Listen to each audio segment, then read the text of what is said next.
دیکھیں یہ آپ کا سوال بنتا ہی نہیں ہے کہ میاں نواز شریف کو جب ملک بدر کیا گیا تو اس کو آپ کا کیا خیال تھا جب ان کو ہتھکڑیاں لگا کر اٹک جیل بھیجا گیا، فورٹ میں بھیجا گیا، اس وقت آپ کا خیال کیا تھا؟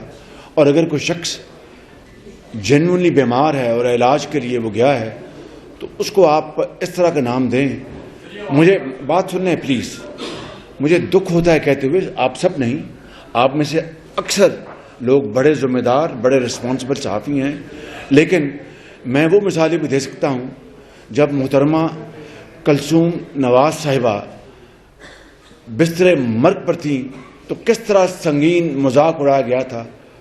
کاش ان بچوں، ان ماؤں سے پوچھیں جن کے بیٹے بیمار ہوتے ہیں، ان کی مائیں بیمار ہوتی ہیں، کس طریقے سے نواز شریف صاحب کا جب برطانیہ میں آپریشن ہوا آج سے چند سال پہلے کیا ڈرامہ بازی کی گئی۔ تو مہربانی کر کے ذرا احتیاط سے، بس اتنی گزارش ہے۔ رانا کامران صاحب، بھائی رانا صاحب کو بات کرنے دیں، بھائی ایک منٹ سین ہے، رانا صاحب آپ بات کریں۔ میاں صاحب سب سے بڑا جو اس وقت ٹارگیٹ ہے وہ میاں نواز شریف صاحب کا، لوگوں جو واپس آ رہے ہیں پاکستان میں، یہ بتائیے کہ اس وقت سب سے بڑا ٹارگیٹ کیا؟ میاں صاحب کا ویلکم جی، یہ بتائیے کہ اس حوالے سے ابھی تک جو سوچا نظر آ رہی ہے کہ وہ اس لیول کی ایکٹیویٹیز ابھی تک دور میں نظر نہیں آئی، کیا میاں صاحب کے شہر نے شان استقبال کے لیے تیاریاں کیا ہیں؟ الحمدللہ بہت شاندار تیاریاں ہیں، بڑی محنت ہو رہی ہے اور اس کے اوپر پوری کاپسی جاری، پوری پارٹی سب کر رہے ہیں بالکل انشاءاللہ۔ Last question